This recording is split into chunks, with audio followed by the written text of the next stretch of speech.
President. I rise in opposition to the resolution by Congress to overturn a law that was duly passed and enacted by the elected representatives of the people of the District of Columbia. I support self-determination. I support self-governance. I support full democracy for the nearly 700,000 residents of the District of Columbia, citizens who pay more federal taxes collectively than the people in 21 states, citizens who serve their country in the armed forces, citizens who live in the capital of the oldest democracy deserve the same rights to full democracy and self-determination as the citizens who live in any other state or any other city in the United States of America. That's why I've long championed and supported the cause of D.C. statehood. But I want to point out, Madam President, that is a fight not only for voting representation in the House and the Senate, but also for the principle of local autonomy, the principle of self-determination, also known as home rule. Madam President, in my view, this resolution is an attack on the democratic rights of the people of District of Columbia, which has its own duly elected Democratic representatives, the mayor and the D.C. Council. Its residents, its citizens are fully capable of deciding their own law and deciding their own future. The Congress should not be overriding the will of the people of D.C. as reflected in their elected representatives. This process of directly overruling a law passed by the District of Columbia has not been used for 30 years. Not for 30 years, and we should not start it now. This bill was passed by the D.C. Council. It was vetoed by the mayor, and I share some of the concerns that have been expressed by the mayor. But then the City Council overruled the mayor's veto by a vote of 12-1. And here's what the mayor of the District of Columbia says, that while she had differences with what the council did, she strongly encourages this Senate to uphold the larger principle of democracy for the people of the District of Columbia. Here's a letter she sent to all of us on February 23rd, and I quote, "As mayor and the chief executive officer of the district, I call on all senators who share a commitment to basic democratic principles of self-determination and local control to vote no. Vote no on any disapproval resolutions involving duly enacted laws of the District of Columbia." The mayor points out in this letter that she's in a back and forth with the council to try to address some of the concerns that she's expressed, concerns which I understand and which I share. But she is very clear that the United States Congress should not be bigfooting the decisions made by the elected representatives of the District of Columbia. No other jurisdiction in the United States of America has its laws subject to veto by the United States Congress. We all have governors of our state. We all have state legislators. We have cities with mayors and elected councils. No one here would appreciate the United States Senate and House of Representatives interfering and overturning decisions made by their state representatives or their local representatives, even if we might disagree with some of those decisions from time to time. And yet that is what we are doing to the people of the District of Columbia, having elected their representatives, the mayor and the council, to represent them. We must ensure that the people who live in the capital of the world's oldest democracy have the same democratic rights as the people who live in every other part of the country.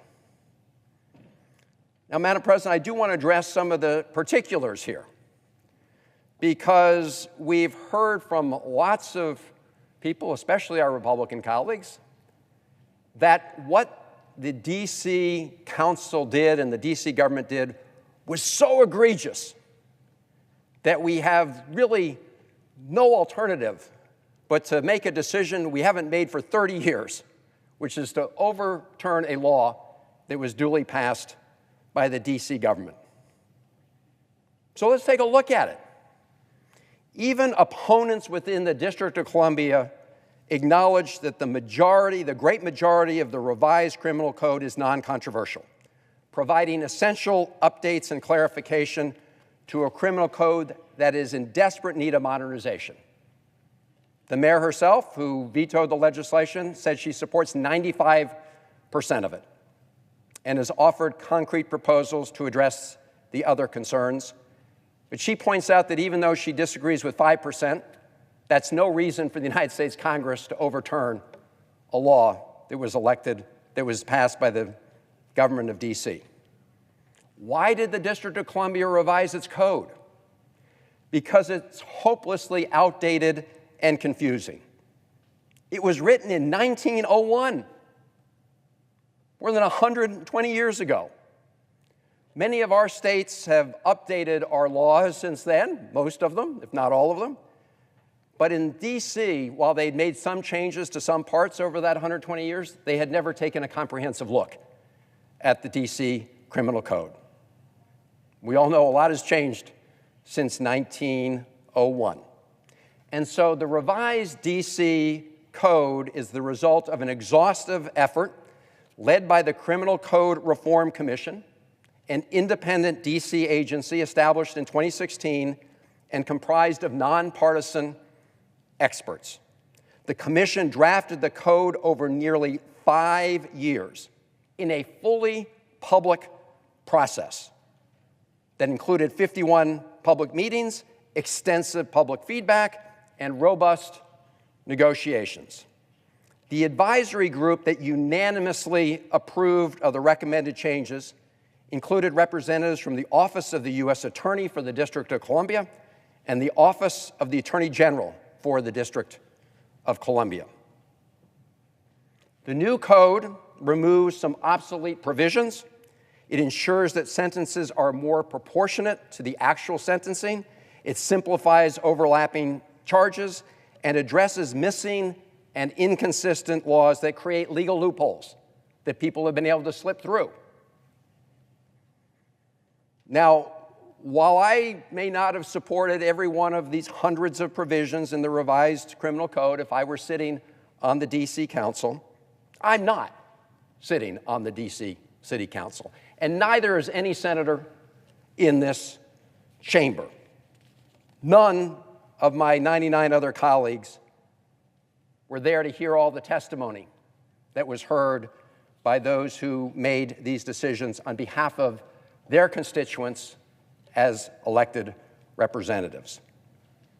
Let's dig a little deeper into some of the changes that were made, because listening to some of the public discourse, you would think, I know my friend, the senator from New Jersey, has heard this. You would think that, boy, the D.C. Council just went wild with this leftist effort to loosen the laws and let criminals run free.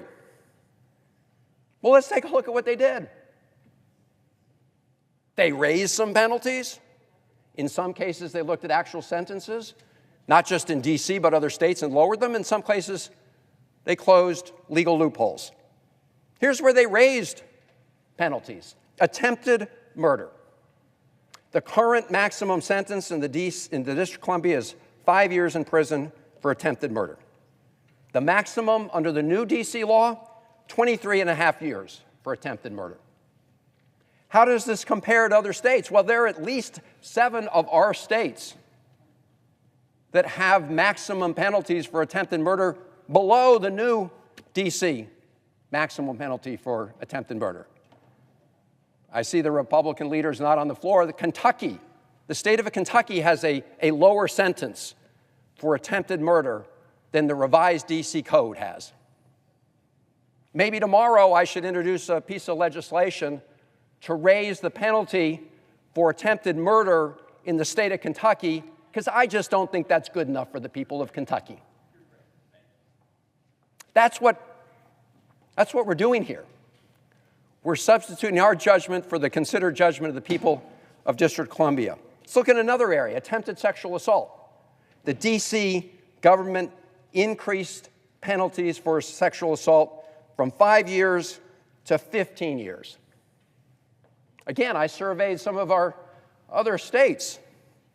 You know, we have senators from a number of states, at least 6, that have lower penalties for attempted sexual assault than the current new proposed D.C. law, including, once again, for the state of Kentucky.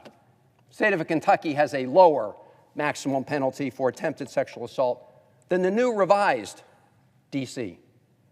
law has. Federal assault on a police officer. They raised it from the current max 10 to 14 years. Misdemeanor sexual assault. The maximum will now be 2 years, up from 180 days. Statute also includes new offenses. As I said, we're modernizing the code, including non-vehicular negligent homicide and reckless endangerment with a firearm, and new penalties such as for offenses against vulnerable adults to strengthen public safety in the District of Columbia, having listened to their constituents. It also includes increased penalty enhancements for aggravating factors, such as the presence of a firearm, such as property damage, or prior convictions, in addition to the base penalties that are established for various crimes. Now, that's where they've increased penalties. That's where they've closed loopholes. But when you're doing a comprehensive reform, you look at everything. You don't necessarily measure justice just because a maximum penalty for something goes up. Sometimes you measure justice by making sure that the penalty is proportionate to the crime. We've had lots of debates on this floor, and the senator from New Jersey, my friend Senator Booker, has been front and center and leading the charge when it comes to criminal justice reform. Because we have an absolute scandal in the United States of America about mass incarceration of people of color. So when the D.C. Council passes some of these laws, people apparently ignore all the cases they're increasing penalty for things like attempted murder and zeroing in on some areas where they're actually bringing sentences in line with what judges are doing based on their discretion. A lot of attention has been given to the issue of armed carjacking, because in this case, the D.C. government lowered the maximum penalty for armed carjacking. They did that to bring the maximum penalty more in line with what actual sentencing was. The current carjacking maximum after the change is 21 years. It went from 40 years down to 24 years. Now, here's the thing. I looked again, as I know my friend from New Jersey did, at what other state laws for armed carjacking have as their maximum penalties. And once again, in many cases, they're lower than the new D.C. statute, new D.C. penalty. In fact, a lot of states don't even have armed carjacking statutes. And so if you want a point of comparison for those states, you look at armed robbery.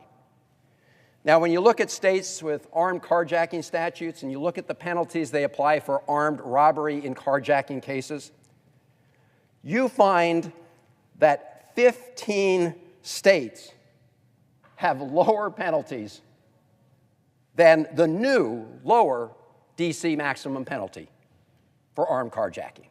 15 states represented by senators in this chamber who want to override the D.C. law have sentences for armed robbery or armed carjacking lower than what the D.C.'s new penalty is. Those states include Alaska, they include Kansas, they include North Dakota, and yes, once again, they include the state of Kentucky. The state of Kentucky seems to be an outlier here in terms of low sentences for many violent crimes, lower than the newly revised code passed by the D.C. government. Madam President, I'm not going to go into all the other details here. I think my colleagues get the picture, which is that the elected representatives of the District of Columbia, after exhaustive review, made some decisions about criminal justice reform. I don't agree with every single one of them they made, but I'll tell you this, what they did is entirely defensible. And it certainly doesn't rise to the level of the United States Congress, for the first time in 30 years, bigfooting their decisions. So that is also this testimony we received from a number of attorney generals of our states. Everyone got it, including, I'm proud to say, my state attorney general, Anthony Brown, former member of the House. They wrote to us all, and they point out in their letter that the question of public safety is best left to those who are closest to the community and who are in the best position to decide these laws. They say, we know from experience that each of our jurisdictions is very different and at times requires different policy approaches. A law that makes sense for one community may not make sense for another. The state of Kentucky wants to have lower criminal penalties than the District of Columbia. That's their decision. As I said, based on today's action, maybe I'll get up tomorrow morning and introduce a bill to change the criminal penalties in the state of Kentucky. But the bottom line is this: the people who live in the District of Columbia deserve the same right as people who live in every other part of our country, the right to self-determination and democracy. And that's what they did in passing this new law, and we should not be substituting our judgment for the duly elected representatives of the people of the District of Columbia. I now yield to the senator from New Jersey, Senator Booker. Madam President.